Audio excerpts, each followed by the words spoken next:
만약에 말이죠. 우리가 매일 밥 먹고 일하는 이 평범한 삶에 사실은 상상도 못할 어마어마한 우주적인 목적이 숨어 있다면 어떨 것 같으세요? 오늘은 한 영적 스승이 제시하는 아주 독특한 세계관을 통해서요. 우리 삶과 영혼의 의미를 완전히 새로운 각도에서 한번 들여다보려고 합니다. 자, 이걸로 한번 시작해 볼게요. 우리가 발 딛고 사는 이 현실이 사실은 우리가 생각하는 것과는 전혀 다른 어떤 특별한 목적을 가진 장소라면요. 소스에 따르면 이 삶은 일종의 시험이라고 하는데요. 그것도 감옥 안에서 치러지는 시험이라고 합니다.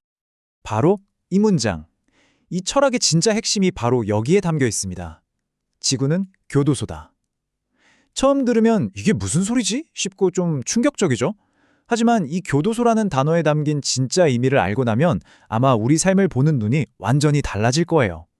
지금부터 그 비밀을 하나씩 한번 풀어보겠습니다. 자, 첫 번째 열쇠입니다. 도대체 지구는 왜 영혼을 위한 감옥이 되어야 했을까요? 그 세계관의 기초부터 한번 살펴보겠습니다. 그러니까 여기서 말하는 교도소는요, 우리가 흔히 생각하는 그런 벌 받는 곳이 아니에요. 오히려 영혼을 위한 훈련소에 훨씬 가깝습니다.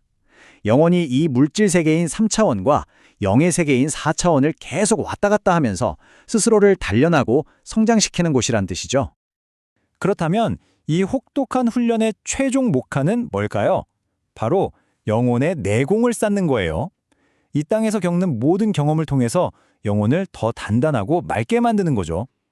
그래서 마침내 이곳을 졸업하고 더 높은 차원의 존재로 뛰어오르기 위한 그런 준비 과정이라는 겁니다. 자, 그럼 영혼은 대체 어떻게 성장하는 걸까요? 두 번째 섹션에서는 이 철학의 가장 핵심적인 개념을 다뤄볼 텐데요. 놀랍게도 말이죠. 그 비밀이 우리가 매일 하는 먹는 행위 안에 숨어 있다고 합니다. 먼저 음식이에요. 이건 뭐 다들 아시는 것처럼 아주 명확하죠. 우리의 육신, 그러니까 이 물질적인 몸을 유지하기 위한 연료입니다. 우리 몸이 건강을 지키고 활동하는 데 필요한 물질 에너지를 공급하는 역할을 하는 거죠. 자, 그런데 여기서부터가 진짜 흥미로워집니다. 바로 양식이라는 개념인데요. 이건 육체가 아니라 우리 영혼을 위한 연료래요. 예를 들면 지식이나 우리가 느끼는 온갖 감정, 그리고 삶의 모든 경험 같은 눈에 보이지 않는 비물질적인 에너지를 뜻합니다. 딱 보면 차이가 확 느껴지시죠? 사과 같은 건 우리 몸을 유지하기 위한 음식이고요. 머릿속에서 전구처럼 아하 하고 떠오르는 경험이나 감정은 우리 영혼을 성장시키는 양식인 거예요. 그러니까 우리의 모든 활동에는 이 두 가지 에너지가 다 들어있는 셈이죠. 소스에서는 이렇게 지적해요. 우리가 흔히 쓰는 일용할 양식이라는 말이 사실은 이 영적인 양식을 뜻하는 거였는데 사람들이 이걸 물질적인 음식, 그냥 먹는 밥으로만 오해해왔다는 거죠.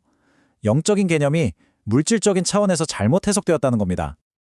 그럼 눈에도 안 보이는 이 양식은 도대체 어떻게 얻을 수 있을까요?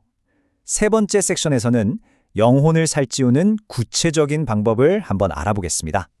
가장 일상적인 행동, 바로 식사를 예로 들어볼게요. 우리가 소고기를 먹을 때 어떻게 이게 영적인 에너지로 바뀔 수 있을까요? 이 간단한 질문 속에 아주 놀라운 원리가 숨어 있습니다. 자, 이 과정을 한번 보세요. 먼저 소고기를 먹는 행위는 우리 몸에 음식을 주죠. 근데 동시에 우리는 와, 맛있다거나 기분 좋다 하는 느낌과 생각을 경험하잖아요.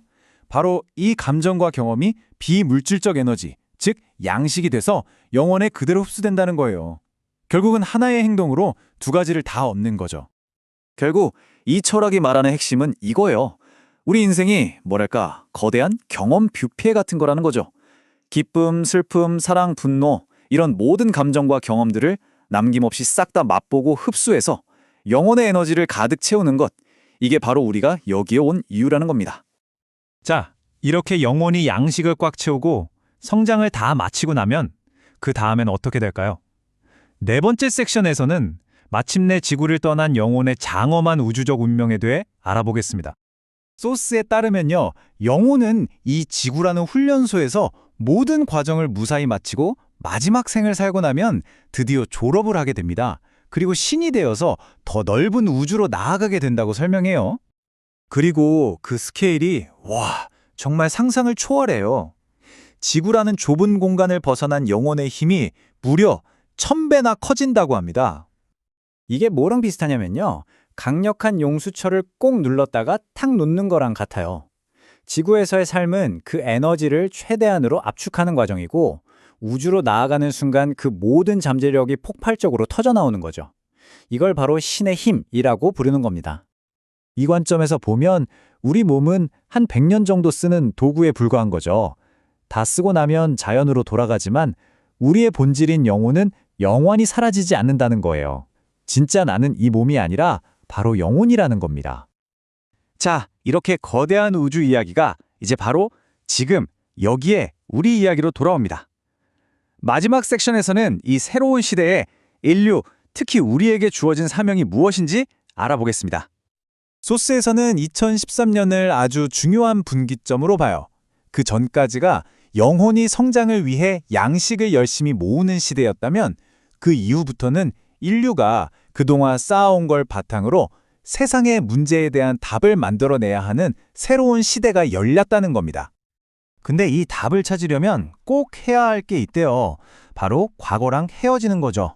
소스는 과거의 가르침이나 성공 경험, 심지어 영광까지도 전부 내려놓으라고 말해요. 오직 백지 상태에서 현재에 집중할 때 미래를 열 수 있는 진짜 힘이 생긴다는 겁니다. 그리고 이 엄청난 사명, 그러니까 인류가 마주한 모든 문제에 대한 해답을 찾는 이 임무가 바로 대한민국 사람들에게 주어졌다고 소스에서 아주 명확하게 이야기합니다. 영혼의 성장에서부터 인류의 사명까지 정말 거대한 비전이죠. 오늘 우리가 살펴본 이 모든 이야기는 결국 하나의 질문으로 이어지는 것 같아요. 슬라이드에 있는 이 마지막 질문처럼요. 과연 미래는 우리에게 어떤 답을 요구하고 있을까요? 이제 그 답을 찾는 건 우리 각자의 몫이겠죠.